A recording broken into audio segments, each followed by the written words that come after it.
I am Kaliyah Ward, 28, a dental assistant in Portland, Oregon. Thanksgiving is about family. But the text from my mom, Karen, was the yearly reminder I was on the outside. We're not hosting this year. Too much stress. Just meet us at Washington Park to exchange gifts. Love you, an invitation to a public exchange, not a home. The subtle exclusion cut deep. I went anyway. I spotted my parents near the fountain, talking to Tiffany. I was walking toward them when Dad's voice hit me. Kaliyah's condo would be better for Tiffany's career. Kaliyah's a dental assistant. Her job is replaceable, not only betrayal, but pure disregard for my 8 years of blood, sweat, and long hours. The quiet fracture inside me finally broke. Did they truly believe I was that weak? Please subscribe to the channel to continue listening to this story with me. Let me walk you through those 8 years.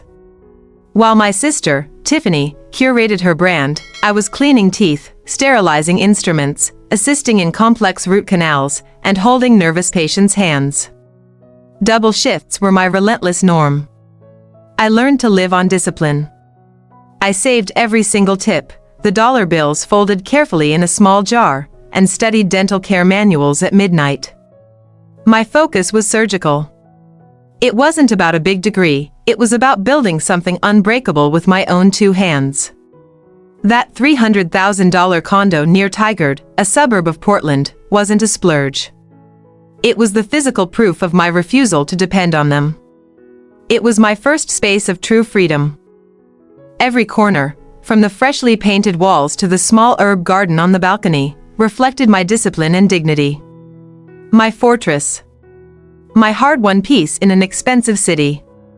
And that brings us to the core question: how could they be so ready to destroy the only thing I had ever accomplished without them?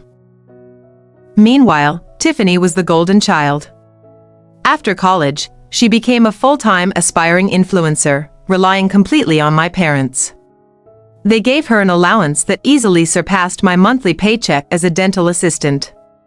They bought her the latest gear for content creation and financed every impromptu trip. They constantly bragged about her potential. I was seen as the safety net, the one who didn't need investment. My own achievements, buying my condo, getting certified in advanced sterilization, were dismissively called cute or just stable. I was the useful daughter, the one who always showed up, but I was never celebrated. I was their reliable tool, not their beloved daughter. This long-term contrast was the foundation of our toxic family. Now, they were trying to cash in on my stability. I composed myself. I had to smile.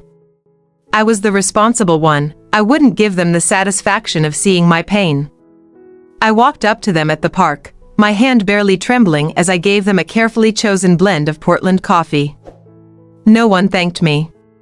They just asked where my car was parked. Tiffany immediately started talking non-stop about a potential low-tier sponsorship deal. My mother, Karen, briefly asked about a difficult patient I had mentioned, then instantly steered the conversation back to Tiffany's future content. That's when my father, Robert, laughed and joked that even a dental job can't fix family decay. The cruelty wasn't overt, it was the casual, effortless dismissal of my entire profession and life. I realized this wasn't just about money. It was about their profound contempt for my independence. I nodded and laughed along, but inside, I made a vow. The betrayal was final. It hid behind their laughter, and I would use their laughter to hide my next move. I left Washington Park first. Driving back, the relentless gray Portland drizzle matched the cold resolve setting in my heart. My face was blank in the rearview mirror, no tears, just stillness. Let them have the house, I whispered to the empty car. But not the way they expected. They thought my composure was acceptance, they mistook my patience for weakness. That was their biggest mistake. They thought I was a pushover, easily manipulated, but I was simply calculating my next move. My decision formed in that perfect stillness. I would follow their plan, but I would execute it on my own terms. This wouldn't be revenge fueled by rage, it would be justice delivered with precision. The silence was the moment the dental assistant traded her cleaning tools for a strategic scalpel. It was the quiet rebellion that no one, especially not my family, saw coming. Are you ready to see how I turned my condo into a weapon? I didn't waste a second. The next day, I was back at the dental clinic, applying my professional focus to my task, sterilizing instruments, assisting a root canal. My hands were steady. They had no idea what kind of calm I possessed. My rage wasn't loud, it was surgical. I used my lunch break to make the call that would change everything. I reached out to Chloe Johnson, a real estate agent known for fast, discreet, cash-only deals in the Portland area. Chloe also had her own score to settle with my family, specifically Tiffany. Chloe answered, sensing my urgency. I didn't need to explain the family drama. Chloe sensed my motive instantly, revenge, wrapped in meticulous professionalism. I was blunt. I need a discreet, all-cash sale on my tigered condo, closed in 30 days. No family contact. I am selling my life savings to buy my peace. Chloe's response was cold and efficient, matching mine. I charge a premium for that kind of discretion, Kaliyah. It's a risk, I'll pay it, I said, my voice unwavering. Whatever it takes. Just get it done.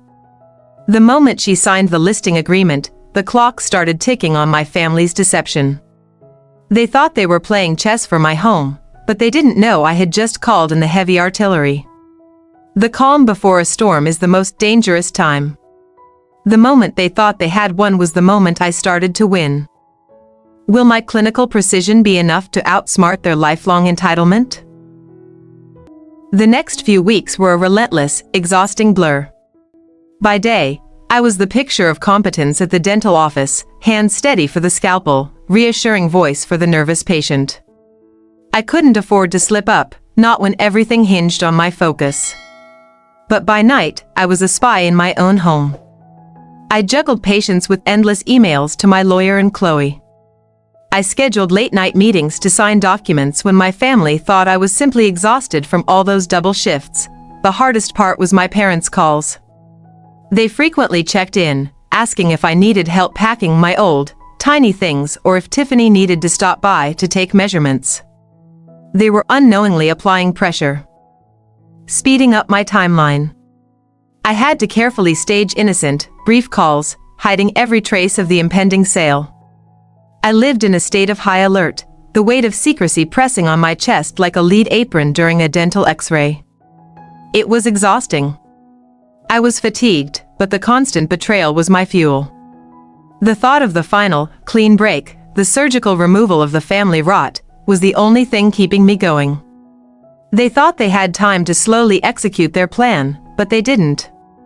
My efficiency was their undoing. I knew the moment they truly thought they'd won, their entitled world would collapse. Will my physical endurance hold out long enough to deliver the perfect ending?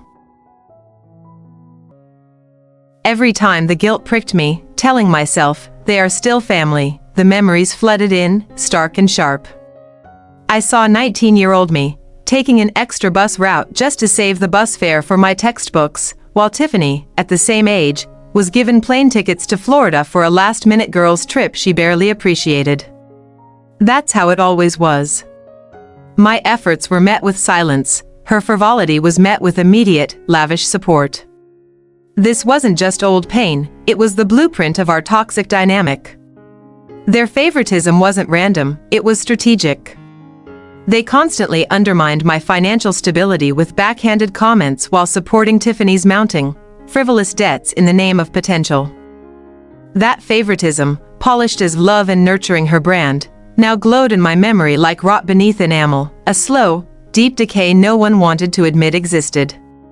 I, the dental assistant, was finally identifying the source of the infection and preparing the extraction. The $300,000 was just the weapon, this deep-seated, long-term hurt was the true motive, every flashback, every memory of being minimized, confirmed my decision. This wasn't about malice, it was about self-preservation. I wasn't destroying them, I was finally building my own boundaries. The sale wasn't just a transaction, It was a surgical severance of a toxic umbilical cord. Do you think I was right to use 8 years of saved-up pain to fuel one calculated act of revenge? I executed the agreement with a chilling calm. When my parents finally called to formally ask me to lend my condo to Tiffany for a few months to help her career, I simply agreed. Family helps family, I echoed their empty mantra. They were thrilled, mistaking my compliance for resignation. They immediately started dictating my move-out schedule. They even asked me to leave behind my custom-built bookshelves. They would look better for Tiffany's video backdrops. The audacity fueled me more than any protein bar. Tiffany, the aspiring influencer, couldn't resist. She started posting cryptic messages on social media. Huge life upgrade happening soon. #new beginnings #downtown living. My parents, meanwhile, were on their third phone call, discussing a potential housewarming party for her, all while I was listening, packing only my essential documents and clothes. I let them believe the narrative they wanted, Kaliyah, the meek dental assistant, sacrificing her stability for her ambitious sister. The greater their entitlement grew, the harder the fall would be. Chloe worked magic. The cash offer was accepted, documents signed digitally. I was legally gone, the money already sitting in a new, high-interest account, days before they were due to move in. The process was clinical. I didn't pack the memories, I packed the future. My only concession to my family's request was leaving the bookshelves, but I emptied them first, naturally. I even left a small, inexpensive rug in the living room, a final, temporary distraction from the bare reality. I moved into a short-term rental nearby, a neutral, clinical space. It felt like recovering from a long, unnecessary surgery. My family, completely oblivious, continued to plan Tiffany's move-in spectacular. I waited patiently, the signed closing documents warming my phone screen. I had promised myself this moment of undeniable justice. It wasn't about the money anymore. It was about teaching them that the person they considered replaceable was the one who held the power. Was it right for me to let them get all the way to the finish line before yanking the rug out from under them? The day finally arrived. Saturday morning. Moving day. My parents and Tiffany arrived in a rented truck, completely unaware the truck was about to hold their public humiliation. Tiffany was filming her arrival vlog, a dramatic, slow-motion walk to my front door, keys jingling, all set to an uplifting pop track. She paused, gave the camera a wink, and opened the door to my new place. Except, my place was starkly, disturbingly empty. The only items were the rug and the hollow bookshelves. The entire place echoed with the sound of their entitlement. I arrived quietly, walking past the rental truck. I watched my mother's smile freeze as she looked at the empty apartment. "Kaliyah, where are all your things?" she demanded, the alarm clear in her voice. I gave them the innocent smile I had been practicing in the mirror for weeks. "Oh, Mom, I moved out early. I didn't want to bother you." Tiffany, still filming, hissed, "What about the furniture? This looks like a war zone." They still hadn't grasped the core reality. They thought I was merely unprepared, not gone. That's when the doorbell rang. It wasn't the pizza delivery for Tiffany's celebratory lunch. It was Chloe Johnson, my real estate agent, followed by two large, very serious men holding documents. Chloe, cool and professional, addressed my parents, "Mr. and Mrs. Ward, you're trespassing. The current owner is reporting an attempted illegal entry." My mother gasped. My father stammered, "What owner?" "Kaliyah owns this." I stepped forward, handing Chloe a slip of paper. "I sold it last week, Dad. All cash." Closed and done, Tiffany's camera crashed to the floor. The sound was deafening. My father turned crimson. You sold your future," he roared. "No," I corrected, my voice surgeon calm. "I bought mine. When you said my job was replaceable and my home was better for Tiffany's career, you signed the deed. I simply followed your advice to prioritize her career path by giving her the opportunity to find her own place. Chloe then delivered the final, painful blow. The new owner requests you vacate the premises immediately. The sheer betrayal was now public, undeniable, and broadcast live on Tiffany's abandoned vlog. Do you think my revenge was complete when I saw the horror on my parents' faces? Or does true revenge require a cleaner cut? My father tried to negotiate with Chloe, offering her triple commission to reverse the sale. My mother just kept repeating my name, Kaliyah, this isn't you. They were desperate for their plan, not my well-being. Tiffany stared at the hollow bookshelves, realizing her new aesthetic was just a prop in my final scene. Their panic was my peace. I looked directly at my father. Dad, remember you called my job replaceable? His face was a mask of realization. I took that word to heart. I replaced your family drama with $300,000 cash. It was the most efficient exchange I've ever made. My voice was steady. This wasn't about yelling, it was about demonstrating superior financial and emotional control. Tiffany finally snapped. She lunged for her dropped phone, hoping to salvage the footage, but it was already shattered. Her breakdown was ugly, not a golden child tear, but pure, unfiltered panic. Mom, my sponsors. They saw the background. Her entitlement had just cost her brand. I watched the entire performance, free from the need to perform for them. I turned my back on them. Walking away, I didn't feel rage or sadness. I felt physically lighter, like shedding the lead apron after an X-ray. I stepped past their rented moving truck, the symbol of their arrogance. The moment I closed the condo door on them, I didn't just walk out of a house, I walked out of a lifetime of conditional love. Chloe shook my hand outside, a silent acknowledgement of the justice served. In my rental car, the first thing I did wasn't cry. It was block their numbers. All of them. My mother's, my father's, and Tiffany's social media accounts. The absolute silence in my world was deafening, but it was my silence. It was the sound of a wound finally stitched and sanitized. I drove past Washington Park, the place where the plot began. The pain felt dull now, manageable. I wasn't going back to being the just stable dental assistant. I had $300,000, freedom, and a new city on the horizon, maybe San Diego, maybe even New York. A place where my value wasn't determined by who I was related to. I had successfully performed a life extraction. They called it betrayal. I called it self-respect. They mistook my boundaries for malice. My 8 years of silent hard work gave me the power to choose my worth over their entitlement. The condo had been my cage. By selling it, I forced them to face the consequences, and more importantly, I finally granted myself the freedom I deserved. The biggest lie they told me was that family always comes first. My revenge proved that sometimes, I have to come first. My only regret? Not doing it sooner.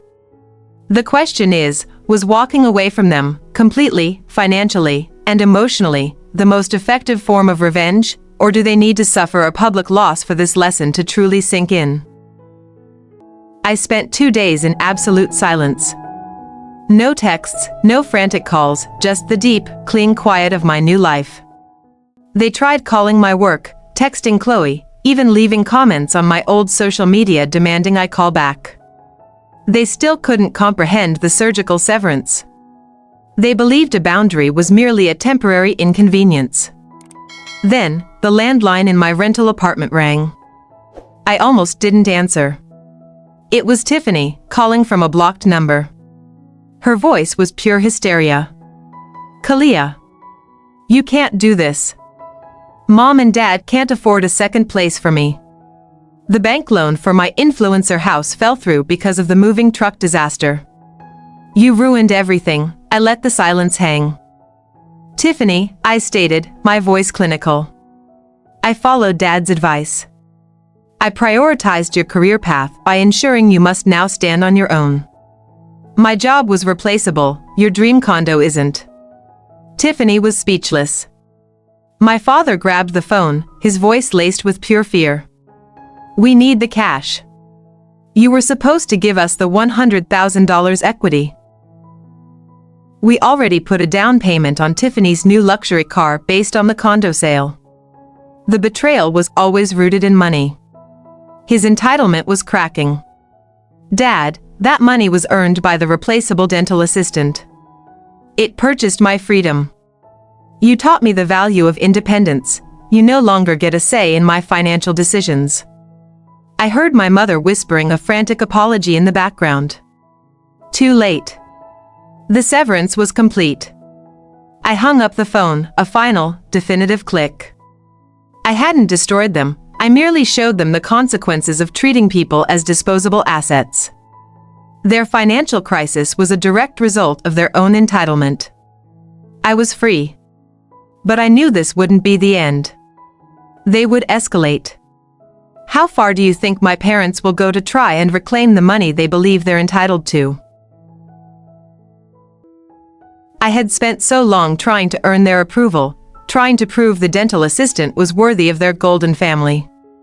But tonight, I realized I was never trying to prove my worth, I was trying to fix their broken concept of family. That was a burden I never should have carried. They wanted the stability, not the person who built it. They only cared about the benefits. Revenge is cold, not hot. It's calculated. It cost me 8 years of my life and a home I genuinely loved. But the cost of staying, of letting them win, would have been my soul. I traded a financial asset for emotional solvency. I was finally debt-free, not from a bank, but from their emotional blackmail. The price was steep. But the resulting freedom was priceless. I pulled out my laptop and opened my bank statement. The cash from the sale was a clean, beautiful number. $300,000. It wasn't revenge money, it was freedom money. I started researching flights and job opportunities in San Diego. Sun, ocean, and anonymity. I was giving my dental assistant career a new location, where replaceable was just a word, not a family decree. The future was unwritten. I permanently disabled my old email, severing the last digital link. There would be no frantic, future attempts at contact. I wasn't waiting for an apology, which would never be sincere. I was investing in a future where they didn't exist. My focus shifted from their panic to my passport. I was an expatriate from my own family, choosing silence over chaos. The surgical separation was final. My heart was steady. The whole saga, the betrayal, the plotting, the final execution, felt less like a fight and more like essential maintenance. I had honored my own worth. But after all this, the question remains, when you sever ties with a toxic family, do you leave a note, or do you let the silence be the loudest message they ever receive? I returned to the dental clinic for my final week. Everything felt different. The quiet hum of the sterilization equipment was no longer a burden, it was a soundtrack to my liberation. I was the same Kaliyah, hands steady, eyes focused, but now, the work had new meaning. I was preparing to leave the life they had prescribed for me. I was assisting a molar extraction. The tooth was rotten beneath the gum line, causing pain and infection. My work required cold, detached precision. "You have to remove the source of the decay entirely," the dentist commented. I looked at the molar and thought of my family. The condo was just the tooth, the emotional decay was the root system. My revenge wasn't malicious. It was therapeutic. It was the only way to save the healthy parts of myself. I realized the power I wielded wasn't financial, it was the power of silence. They were used to me arguing, pleading, or complying. They couldn't fight what they couldn't reach. The blocked phone numbers and the sold house created a void they were desperate to fill. Their entitlement depended on my participation, and I had withdrawn my consent to play their game. I had performed an unannounced exit surgery. My coworker asked me if I was okay, noticing the unusual calm. I just smiled. I didn't need to share the gory details. My life was finally my own narrative, not a side plot in Tiffany's story.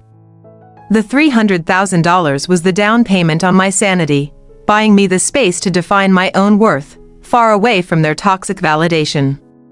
My value was inherent, not inherited. That night, I booked a one-way flight to San Diego.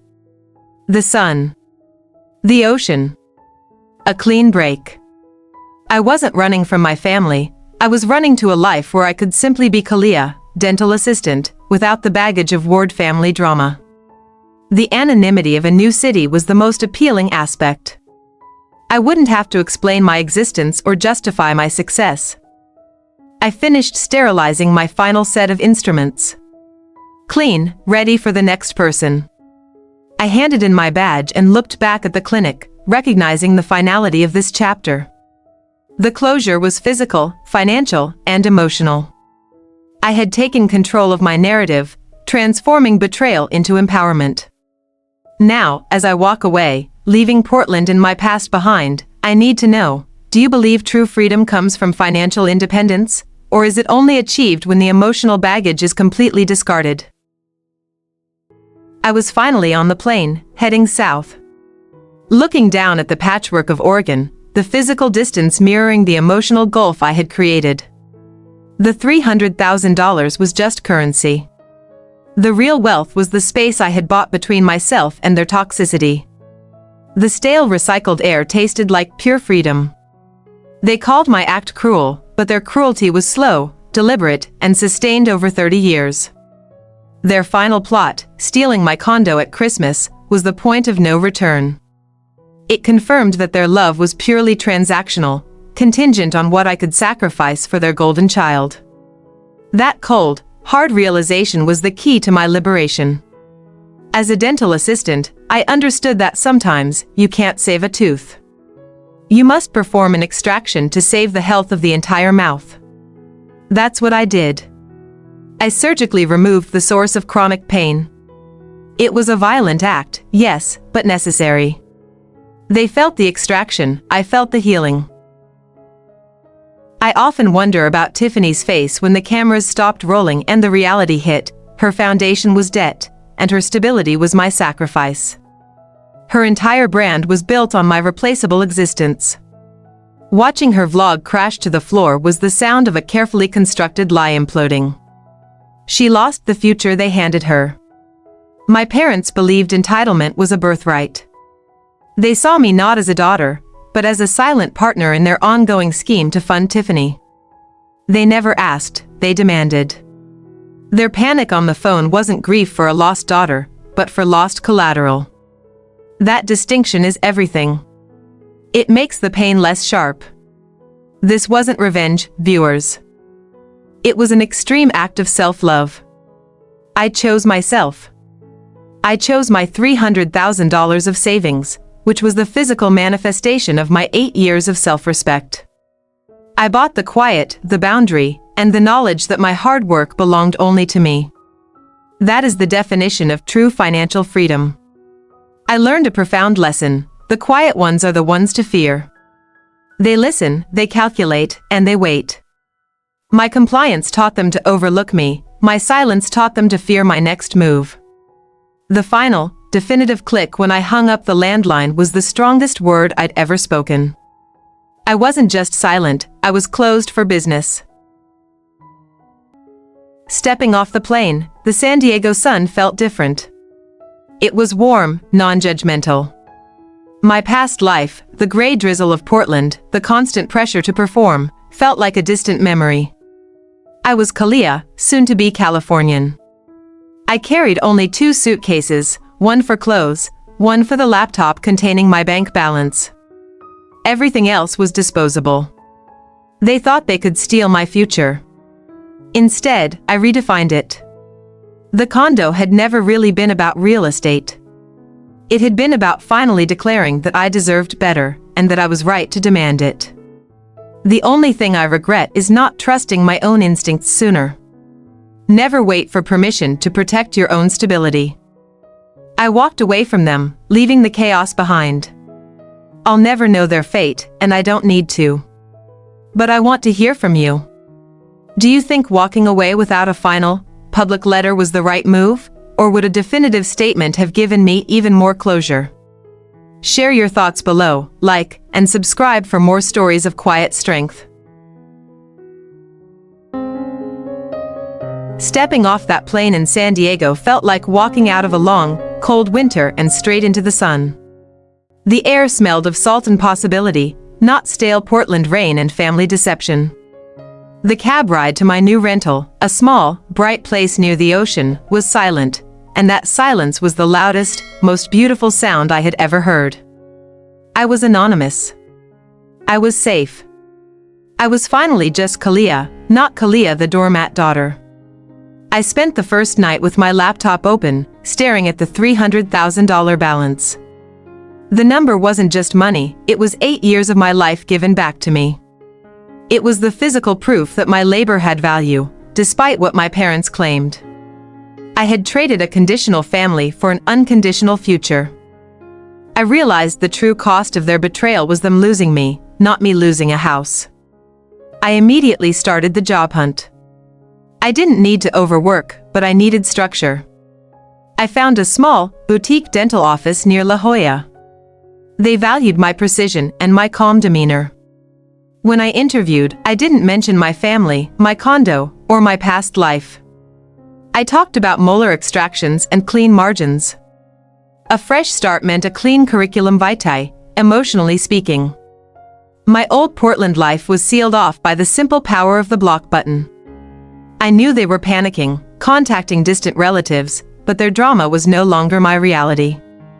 I bought a small, new potted succulent for my windowsill, a symbol of resilient new growth. The question now is, when you finally achieve this level of peace, should you worry that the silence will eventually be broken by the lingering shadow of the past? The San Diego air was clean, but my mind wasn't. The silence, initially liberating, began to feel like a vacuum, quickly filled by the echoes of old guilt. You abandoned your family. You should have tried harder. These were not my thoughts, they were the ingrained voices of my parents, their ultimate manipulation tool. I fought the urge to check the news, to see if they were financially ruined.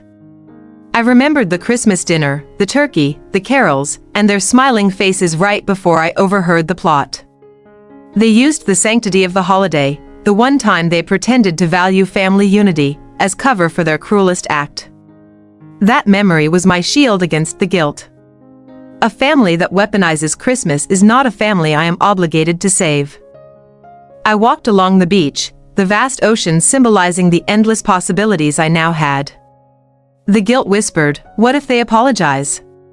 But my inner voice, now strong, countered, "An apology doesn't repay 8 years of emotional labor or the $300,000 they tried to steal." My act wasn't just revenge, it was a final, undeniable statement of my value. I was done waiting for permission to be respected. Tiffany's online presence was the next echo. I saw an article detailing her abrupt sponsor drop and her move into a temporary rental situation. She painted herself as the victim of unforeseen family circumstances. The lie continued. My parents were enabling her victimhood, even in the midst of their own financial mess. They were incapable of learning. This confirmation cemented my zero-contact policy. I realized the family was like a decaying structure. I didn't cause the rot, I simply refused to be the support beam when it finally fell. My loyalty was always demanded, never earned. Now, my loyalty was solely to myself. I was building my own house on solid ground, an emotional foundation that didn't crumble under the weight of external manipulation. Financial independence wasn't just about the $300,000. It was the license to walk away without looking back. Had I needed them financially, the guilt would have won. My hard work was the ammunition. It was the proof that I could create my own stability, the very thing they tried to take away. My savings were the ultimate no, they mourned the loss of my condo equity. I mourned the loss of the illusion that I had a normal family. My loss was painful but finite, theirs was a systemic collapse of their entitled worldview. My emotional closure wasn't an event, it was a process of repeatedly choosing the truth over the comfortable lie.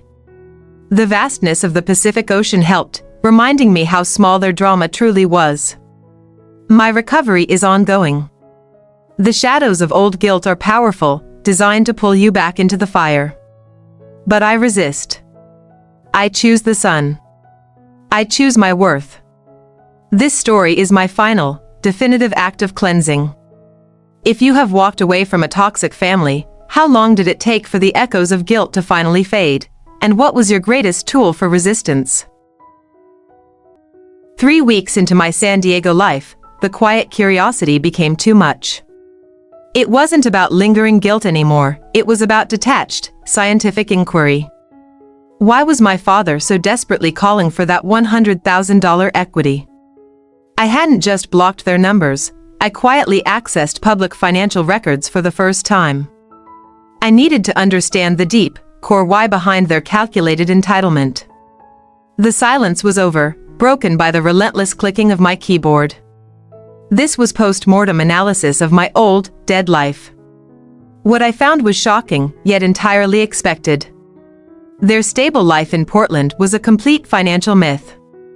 Their suburban house was leveraged, not to fund a comfortable retirement, but to bail out one of Tiffany's spectacularly failed business ventures years ago.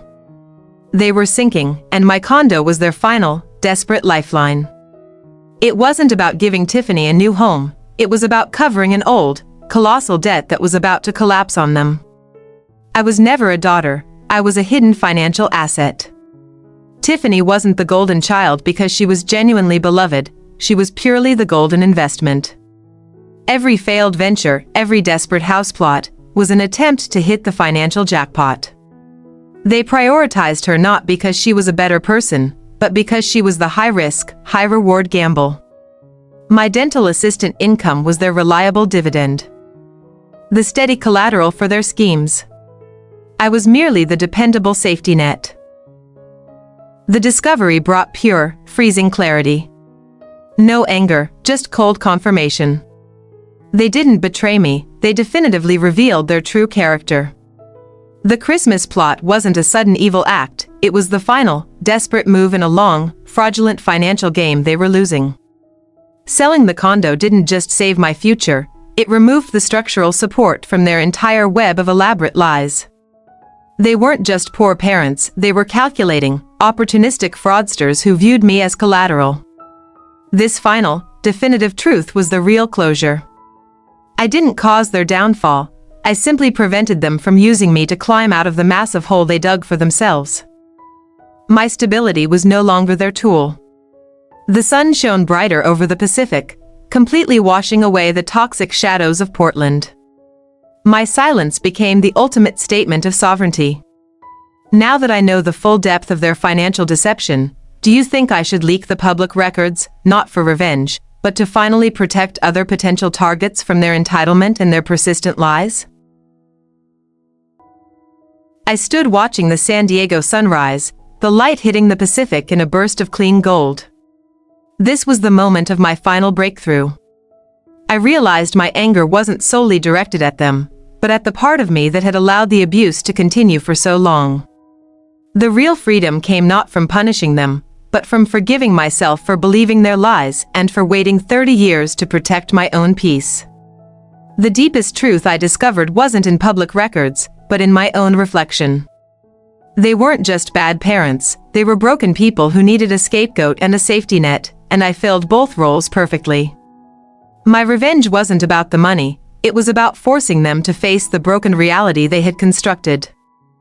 And more importantly, it was about proving to myself that I was whole, valuable, and utterly indispensable to my own survival. I finally recognized the power I held. I built the condo, I sold the condo, and I walked away. No one gave me permission. No one validated the effort. I validated it. This ownership of my life, this sovereignty, was the most valuable thing I purchased with the $300,000. The condo was never really mine until I used it as an exit tool. The sale finalized my emotional divorce from their control. There would be no reunion, no olive branch, no moment of reconciliation. The bridge was not just burned, it was surgically removed. I finally accepted that they would never change, they would never apologize, and they would forever believe they were the victims. My peace depended on accepting their chaos as their burden, not mine. I would not allow their emotional residue to contaminate my new beginnings in California. That was the end of the story, not just the segment. The final lesson wasn't about revenge, but about boundaries, healing, and the courage to choose yourself, even when it means walking away from the people who should have loved you better. I mattered to the person who should have mattered all along, myself. I had successfully excised the rot and saved the healthy core. My dental assistant Precision had won. This story is now closed. But for those of you who are still standing at that difficult door, do you believe it's more important to seek external justice, like leaking the financial records, or to prioritize internal peace, like maintaining silence and distance? Your perspective might be exactly what someone else needs to hear. Share your stories and insights below, and don't forget to subscribe for more stories of quiet strength and necessary revenge. Months passed in San Diego. I was thriving. I had a new job, a small social circle, and absolute peace. But I knew, for a story like this to be truly over, I needed one final, detached look at the antagonist's public narrative. I didn't search for them, but a subtle keyword alert popped up, a local Portland news article about financial hardship affecting suburban families. The article wasn't about the Wards directly, but it mentioned their neighborhood and the surge of foreclosures. Then, I found Tiffany's latest vlog. The backdrop was cheap, the lighting poor. Her usual designer clothes were replaced by fast fashion. Her voice, once bubbly and entitled, was strained. The golden child was tarnished. Forced to live within their actual, limited means. The family's narrative was predictable. They were victims of an economic downturn and betrayed by an unstable family member. They never named me. They couldn't. Naming me would require admitting the $300,000 was earned by the daughter they ignored. It was easier to create a faceless villain. Their final act of entitlement was claiming victimhood while their consequences unfolded in public view. My parents' greatest fear was not financial ruin, it was losing their social standing.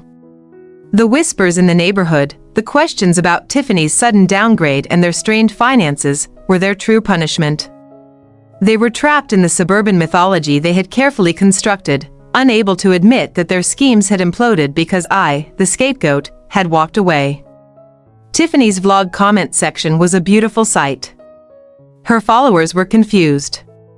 The narrative of the effortlessly successful golden girl didn't match the cheap apartment and the desperation in her eyes. Her sponsors were gone. The facade was gone. It was a slow, agonizing public dismantling of the entire identity they had built on my back. I felt no joy, only a clinical satisfaction. This outcome confirmed the central lesson of this revenge. The real power belongs to the person who holds the resources and is willing to withhold them. My parents' system depended entirely on my silence and compliance. Once I chose self-sovereignty, their whole kingdom crumbled. Their public shame was simply a side effect of me choosing my own mental health over their financial comfort. I closed the laptop. The case was closed.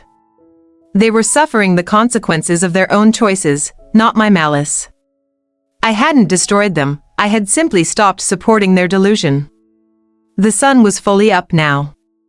I had my $300,000. My job, my ocean view, and my peace. My dental assistant Precision had achieved the final, necessary extraction. This story is proof that walking away is the ultimate power move. You don't need to win an argument, you just need to refuse to participate in their destruction. My silence was louder than any exposé. I owed them nothing. I owed myself everything. Many viewers call this revenge. I call it justice. Revenge is motivated by getting back at someone, justice is motivated by reclaiming what was stolen, my peace, my stability, and my $300,000. The difference is critical. Revenge makes you sink to their level. Justice allows you to rise above and build a better life, which is exactly what I did in sunny San Diego. This story is not unique. Toxic families prey on the responsible, silent member. They rely on your innate sense of duty and fear of confrontation. My biggest mistake was treating their manipulation as a conflict to be resolved, rather than an invasive parasite to be excised. The moment I treated their schemes like a dental infection, I knew the solution had to be surgical. My life is now a testament to the fact that you can, and you must, rescue yourself. You are not defined by the roles others assign you. I am Kaliyah Ward, dental assistant, San Diego resident, and a self-made woman. The condo was the lock. The sale was the key. My silence is the freedom. And that, my viewers, is the end of their story, and the beginning of mine. The story of the Ward family's downfall is finished. But what about the quiet ones? Do you think my parents will eventually realize I was the one who pulled the strings, or will they forever maintain the narrative that an unstable family member ruined their perfect life? The end of their story was the start of mine, but I didn't rebuild alone. In San Diego, I found a small group of friends, colleagues, neighbors, who saw Kaliyah, not the scapegoat daughter. They validated my worth, not based on what I could give, but on who I am. This small community became my new chosen family, built on respect, not obligation. I also saw the comments on this story. Reading your shared experiences of finding strength, setting boundaries, and performing your own exit surgery was profoundly healing. When you've been gaslit for 30 years, hearing strangers confirm your sanity is a powerful balm. The isolation lifted. I realized this wasn't a unique act of defiance. It was a necessary act of survival. My new connections taught me what real, healthy love looks like. It's quiet, supportive, and unconditional. It doesn't demand silence or sacrifice. It honors your $300,000 savings and encourages you to buy the damn beach house. It celebrated my success without trying to capitalize on it. This was the fundamental difference, earning respect versus expecting it. My new boss, a kind, older woman, saw my steady hands and meticulous precision. She asked about my life, genuinely. I gave her the short, clean version: I moved here for a fresh start. Her response? Good for you. Sometimes a clean break is the best medicine. No drama, no judgment. Just simple, human acceptance. This was the peace my family could never offer. The biggest source of support came from within. The confidence I gained from executing the condo sale was irreversible. I trusted my own judgment, a muscle my family spent 3 decades trying to atrophy. That muscle is now the strongest part of me. I am my own most reliable resource. The story of Kaliyah the doormat is over. The story of Kaliyah the architect is just beginning. The freedom isn't just about escaping them, it's the joy of designing a life based purely on my own worth and desires. I finally learned what it means to be truly supported. But after relying on silence and distance to protect yourself, do you believe it's possible to fully trust and open up to new people again? Or will the lessons of betrayal always leave a residual fear of connection? My new life wasn't about extravagant spending, it was about mindful living. Instead of 2 grueling jobs, I took long morning runs on the beach. My focus at work wasn't clouded by family drama, it was sharp and efficient. I was finally investing in the one asset they could never steal, my physical and mental well-being. The steady routine was my anchor, proof that stability could be self-generated. I furnished my small San Diego apartment simply. Every piece was chosen because I liked it, not because it was trendy or would impress a mother who only saw me as an extension of her own failed aspirations. The quiet hum of the mini fridge was infinitely more peaceful than the shouting and pleading phone calls from Portland. I paid for that silence with the condo, and it was the best investment I ever made. The people I met were genuinely curious about me, my interests, my work, my opinions.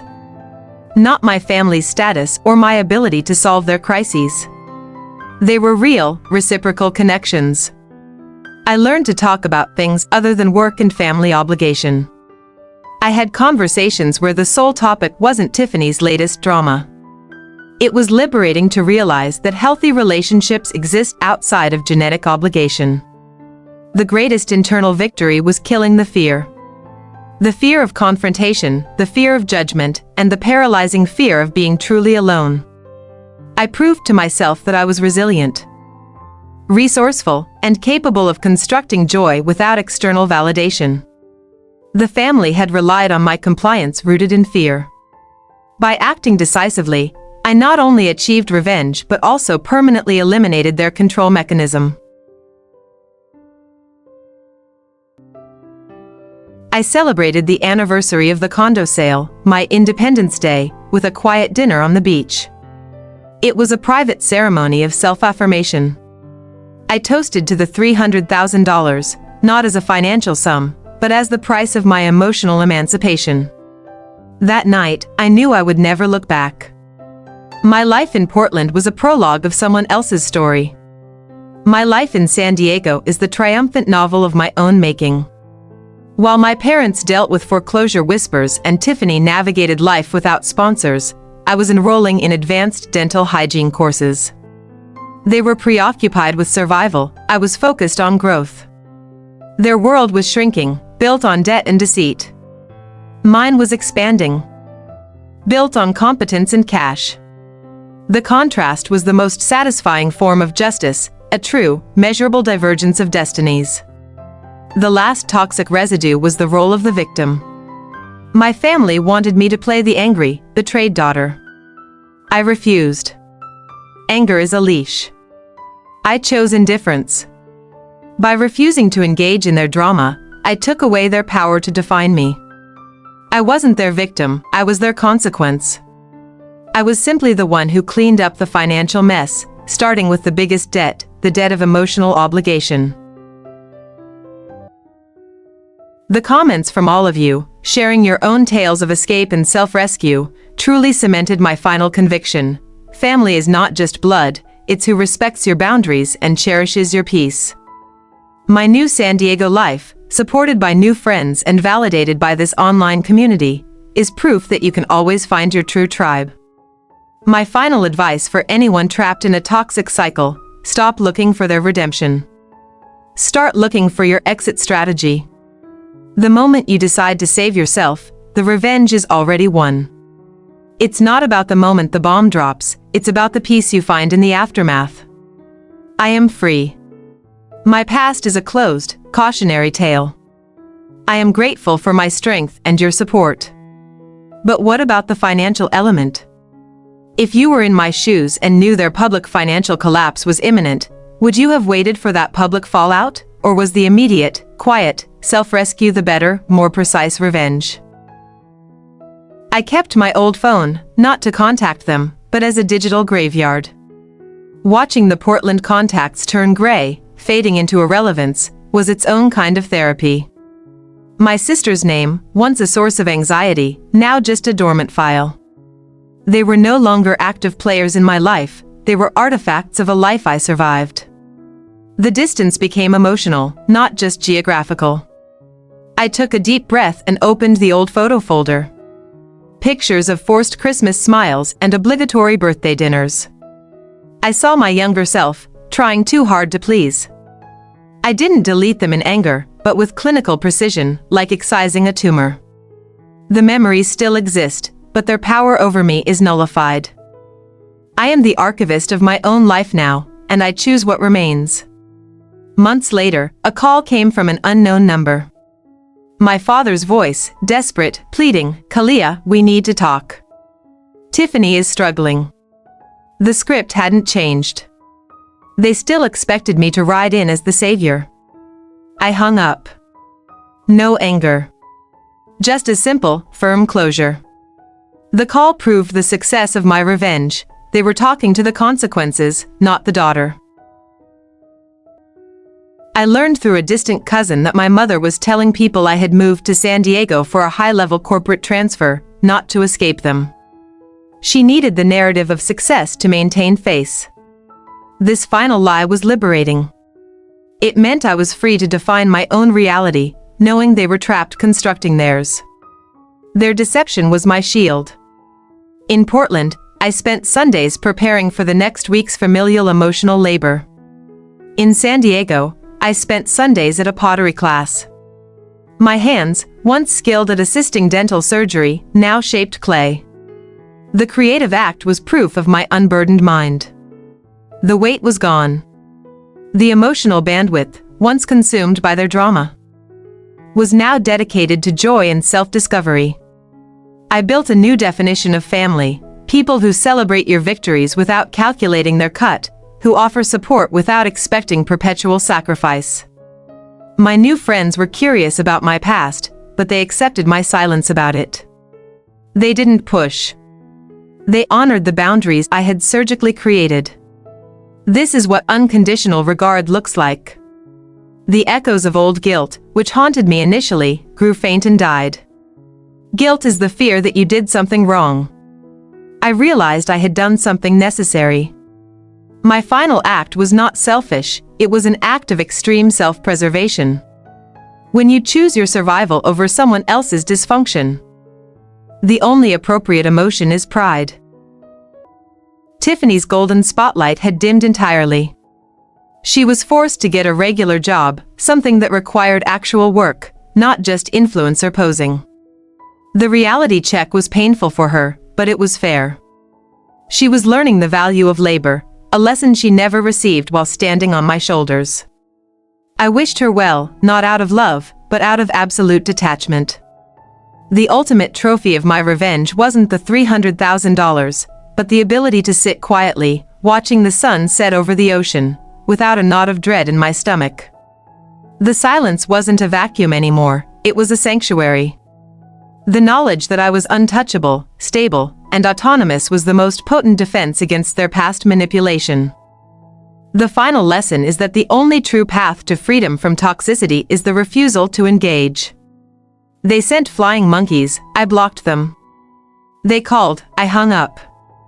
They spun a lie, I let them. I didn't need to defeat them publicly.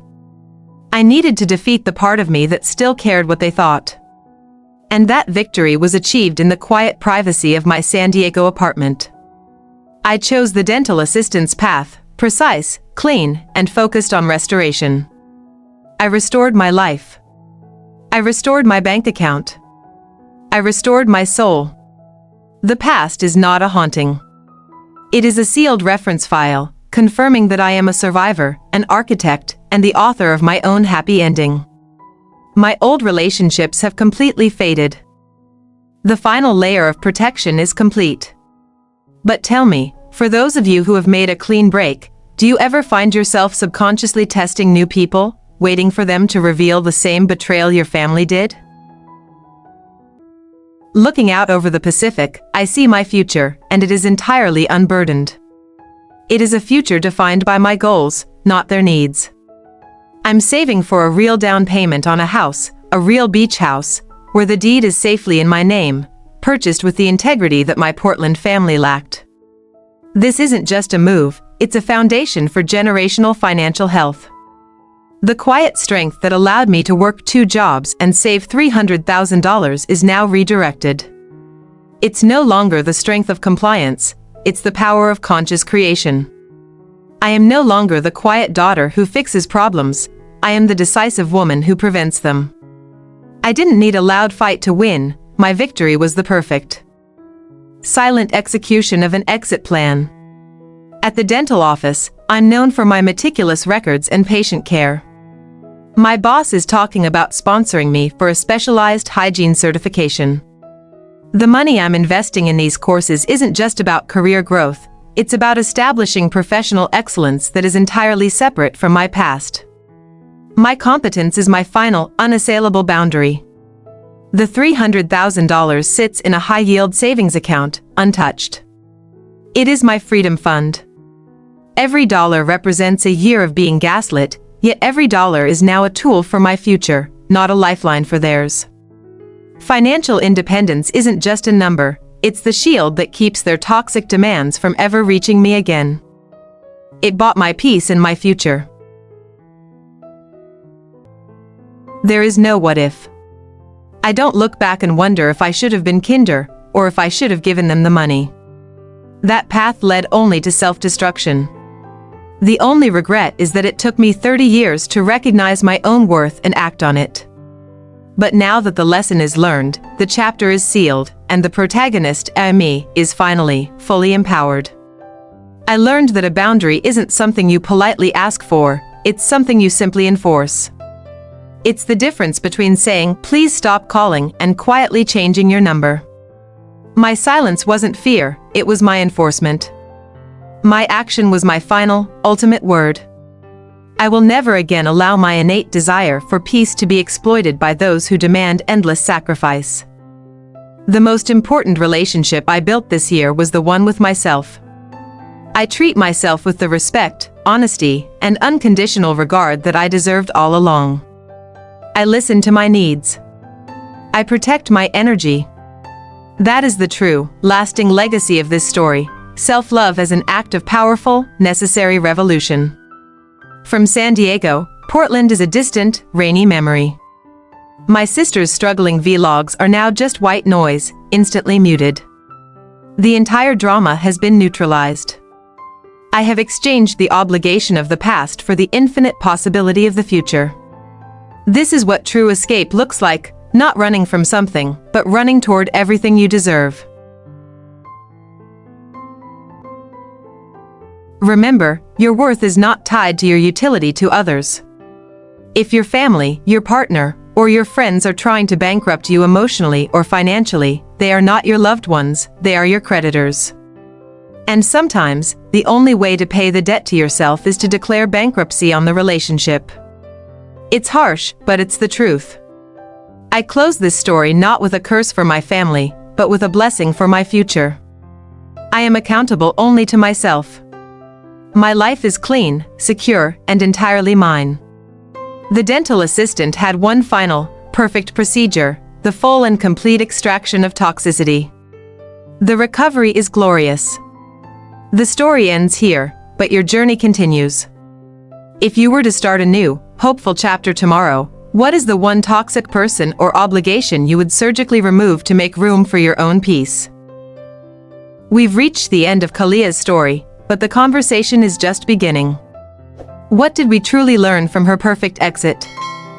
First, quiet doesn't mean weak, her silent precision was the most potent weapon. Second, your worth is not tied to your utility to others, stop letting people treat you as a disposable asset. Third, remember that a boundary is not a request, it's an action you enforce. Fourth, self-rescue is the ultimate power move, you must choose your survival. Finally, true justice isn't getting even, it's getting free, it's buying back your peace. This story is a mirror. If you see yourself in Kaliyah, know that you have the power to draw your own line. The narrative of your life is yours to write. I challenge you, what is the one toxic thing you will surgically remove this week? Share your thoughts below.